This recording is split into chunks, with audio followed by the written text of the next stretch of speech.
Hola mis queridos amigos y amigas, hermanos y hermanas de nuestro canal Edificando para Edificar, cuyo propósito tiene solamente el de poder compartir material de calidad ciertamente para la iglesia, de modo que le permita también comprender de una mejor manera la Sagrada Escritura y que le permita también crecer en su vida cristiana y en su vida devocional. Así es que en el día de hoy traigo para ustedes un pequeño panorama del Antiguo Testamento, un resumen de la historia del Antiguo Testamento, que es muy fundamental para que al momento de leer nuestra Biblia usted ya se haga una idea general de qué es dónde está ubicado el libro o el pasaje que usted está leyendo. De esta manera usted va a tener una mejor comprensión de lo que está leyendo, porque va a poder saber más o menos el marco histórico en el cual se están desarrollando los eventos. Así es que bienvenido a este canal y acompáñenos en este hermoso desafío.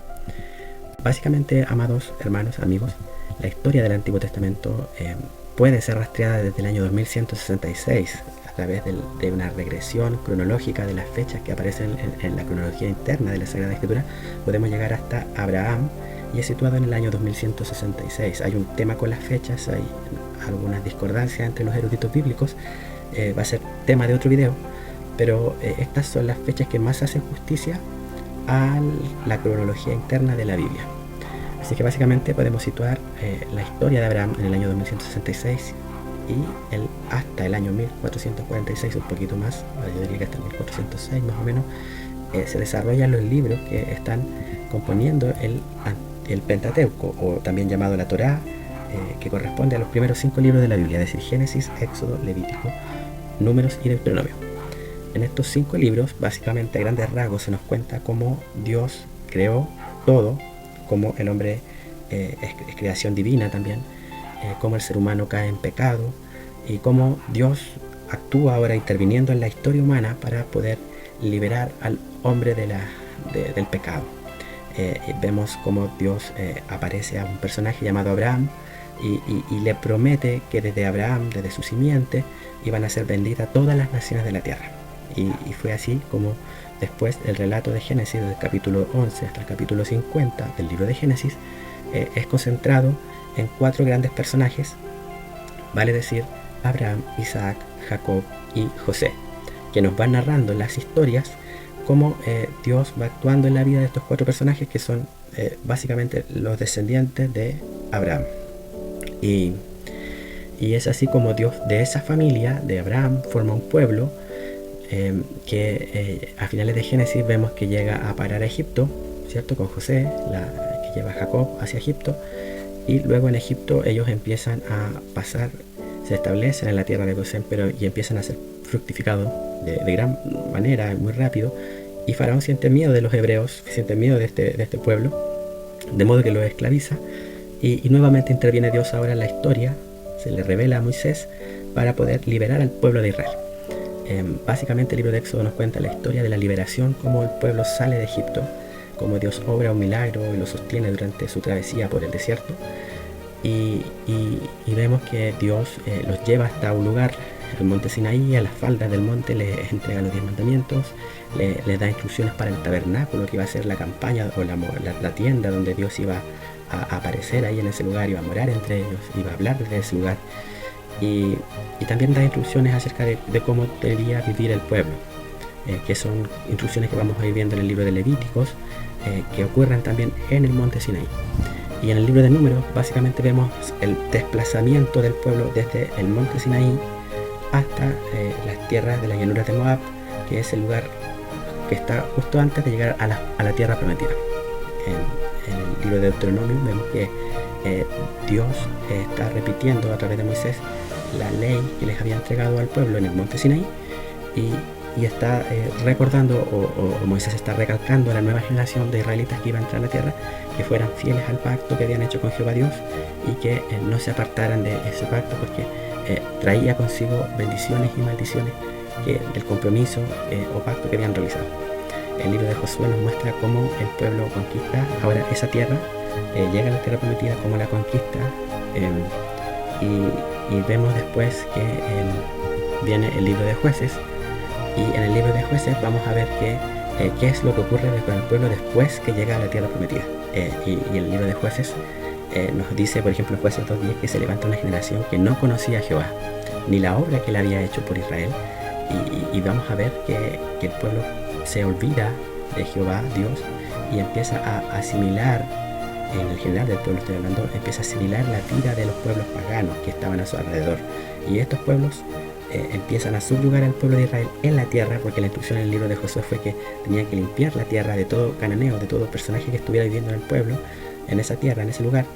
En cambio, en el libro de Josué vemos que el pueblo no cumple cabalmente la instrucción dada en el libro de Josué y empieza a sufrir las consecuencias. Entonces Dios levanta a un juez que obra una liberación momentánea para el pueblo, y el pueblo evidentemente se vuelve a Dios mientras el juez está con vida, pero muere el juez y el pueblo nuevamente cae en un ciclo de derrota y va tras el pecado, asimila la adoración de los dioses paganos y finalmente termina nuevamente cayendo, alejándose de Dios. El ciclo se va repitiendo, vuelven a ser oprimidos, Dios levanta un juez y así ocurre varias veces durante el libro de Jueces. El problema es que este pueblo va cayendo cada vez más abajo, de modo que al final del libro de Jueces nos encontramos con prácticamente con una guerra civil, las tribus matándose entre sí, y la ley de Jehová no era algo conocido entre el pueblo. Por tanto se hace necesario, y el autor inspirado dice que todas estas cosas ocurrían porque no había un rey en Israel. Entonces empieza a plantear la necesidad de alguien que liderara al pueblo de forma unánime. Y en paralelo a esto van ocurriendo los eventos de Ruth, cuando en el libro de Jueces pareciera que no hay personas que aman a Dios y que obedecen a la voz de Dios. En el libro de Ruth vemos a un personaje llamado Boaz, que es todo lo contrario a lo que está ocurriendo en el libro de Jueces. Es un hombre temeroso de Dios que busca redimir a Ruth, que era una moabita, y vemos cómo la historia se va desarrollando en este tiempo, y lo sabemos porque en Ruth 1.1 habla de que en el tiempo que existían los jueces en Israel. Bueno, básicamente eso ocurre entre el año 1406 hasta el año 1051, en donde se van desarrollando estos eventos desde Jueces y en paralelo el libro de Ruth. Y luego hay un periodo desde el año 1051 hasta el año 931 que se le llama el periodo del Reino Unido. Básicamente este relato, esta parte de la historia es narrada en el libro de Samuel, el último juez que Dios levanta, que es paralelo casi al libro de Jueces, en el final del libro de Jueces y al principio del libro de Samuel. Es donde se van traslapando los eventos. Dios levanta a Samuel como el último juez de Israel y el pueblo empieza a pedir un rey. Y es así como Dios permite que Saúl sea el rey sobre Israel, un rey conforme a lo que el pueblo estaba pidiendo. Y vemos que Saúl falla en muchas cosas, en guiar al pueblo hacia Dios. Y vemos después que Dios levanta a David, ahora un rey conforme al corazón de Dios. Y este rey lleva al pueblo a una adoración a Dios y lleva al pueblo a un éxito militar, político, social, en fin, llevó al pueblo de Israel a su mejor momento de gloria. Él quería construir un templo para Dios, debido a que era un hombre de guerra. Dios no le permite, pero sí le dice que su hijo le va a construir un templo.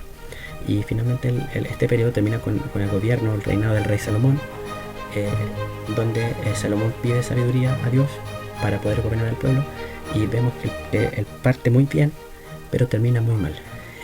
Parte bien porque pide sabiduría a Dios, se va desarrollando con mucha sabiduría en su gobierno, pero construye el templo que David no había podido construir, pero al final de sus días empieza a amar a muchas mujeres extranjeras, las cuales inclinaron su corazón a dioses paganos, y ocurre que Dios envía un profeta y habla y avisa que Dios iba a romper al reino de Salomón.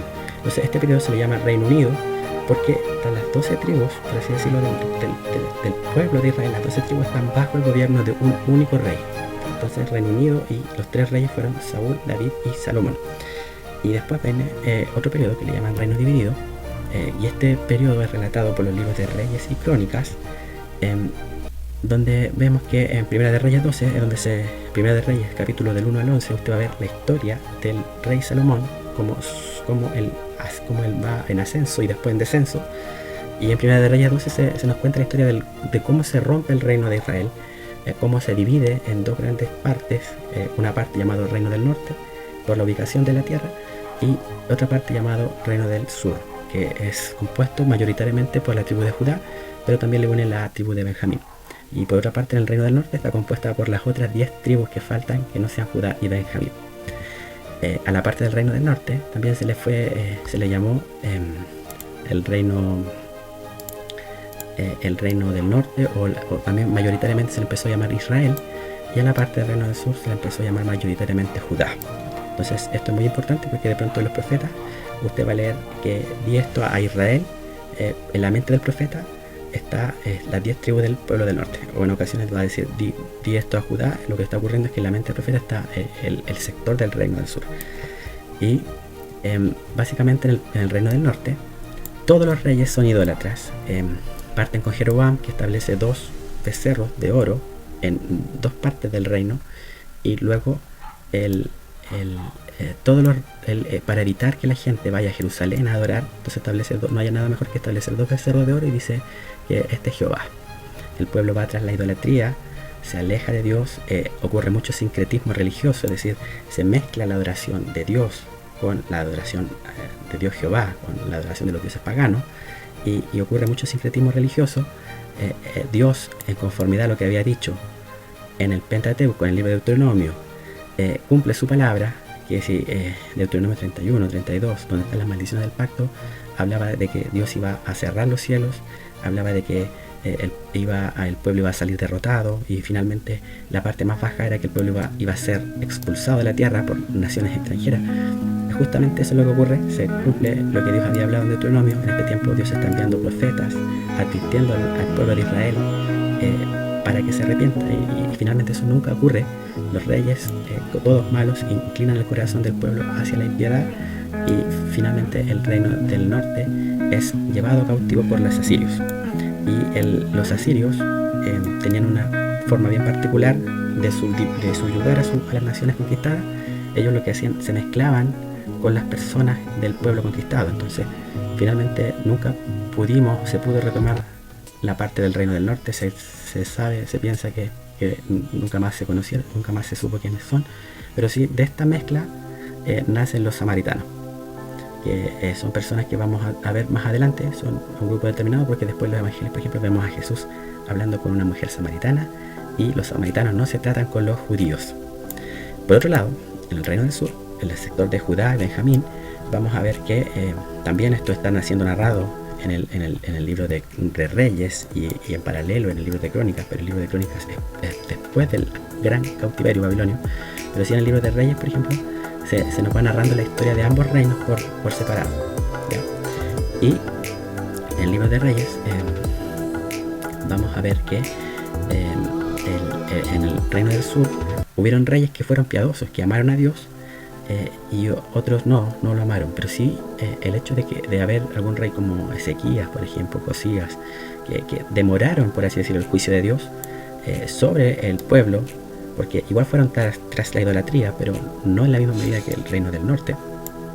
Estos reyes demoran, los reyes piadosos demoran el juicio de Dios sobre el pueblo de Israel, pero finalmente el pueblo llega a un punto sin retorno, y vemos que Dios envía también en 2 Reyes 24 a los babilonios, habiendo advertido este evento antes de boca de Jeremías, de boca de los profetas, que el pueblo iba a ir a cautiverio. Y aquí vienen los babilonios, arrasan con el templo que había construido Salomón, y se lleva cautivo, entre ellos, por ejemplo, a Daniel, el autor del libro de Daniel, a Ezequiel, el autor del libro de Ezequiel, y a algunos jóvenes de la realeza, y algunos, y en general dejaron la pura destrucción en Jerusalén. Ahí es donde son destruidas las murallas de Jerusalén, queda todo hecho ruinas, y el libro de Lamentaciones justamente ocurre aquí en este periodo. Y cuando vemos las Lamentaciones de Jeremías, es porque estamos en esta parte de la historia donde el profeta está llorando la devastación que quedó en Jerusalén. Básicamente el camino hacia la cautividad fue en 3 grandes tandas, 3 grandes fases. En el año 605 va un primer grupo de exiliados a la cautividad, en el año 597, y después en el año 586. El pueblo va a cautiverio por 70 años, y luego Dios había prometido que al cabo de los 70 años el pueblo regresaría, y el pueblo empieza su retorno desde el año 536, en primera instancia con Zorobabel, y eso es relatado en el libro de Esdras, desde el capítulo 1 hasta el capítulo 6. Después hay un segundo retorno con Esdras, lo cual es relatado en el libro de Esdras, de 7 hasta el capítulo 10, y en tercera instancia vuelve Nehemías con un grupo, y eso es relatado desde Nehemías, desde el capítulo 1 hasta el capítulo 12. Y eso fue también en 3 grandes eventos. El imperio dominante del periodo, ocurre que después Dios levanta a los medos, a los medos persas, y ellos subyugan a los babilonios. Entonces Dios usa a Ciro, un rey persa, para proclamar libertad ahora al pueblo y de permitirle volver a su tierra.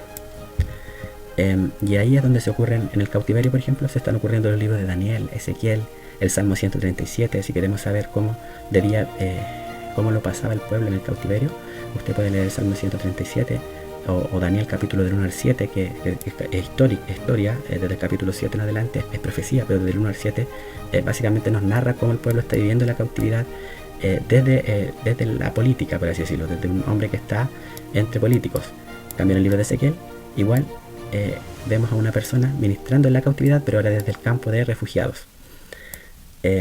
A grandes rasgos, amados amigos, hermanos, esta es la historia del Antiguo Testamento. Y todos los libros de la Escritura calzan en alguna parte de esta historia, me refiero a los del Antiguo Testamento. Todos los libros están por aquí, en este gran panorama. Así es que finalmente después vienen los distintos imperios. Los griegos se levantan, empiezan a dominar en la zona, y después viene Roma, que ya es para entrar al tiempo del Nuevo Testamento. La historia concluye cerca del año 400 a.C., donde Dios levanta al último profeta, Malaquías, y de ahí se le llama un periodo que todos en general se entiende un periodo de silencio, porque Dios no levanta nuevos profetas que hablen de parte de Dios. Ocurren algunos sucesos como la historia de los macabeos, pero no hay un profeta reconocido que hable de parte de Dios. Entonces a ese periodo se le llama un periodo de silencio.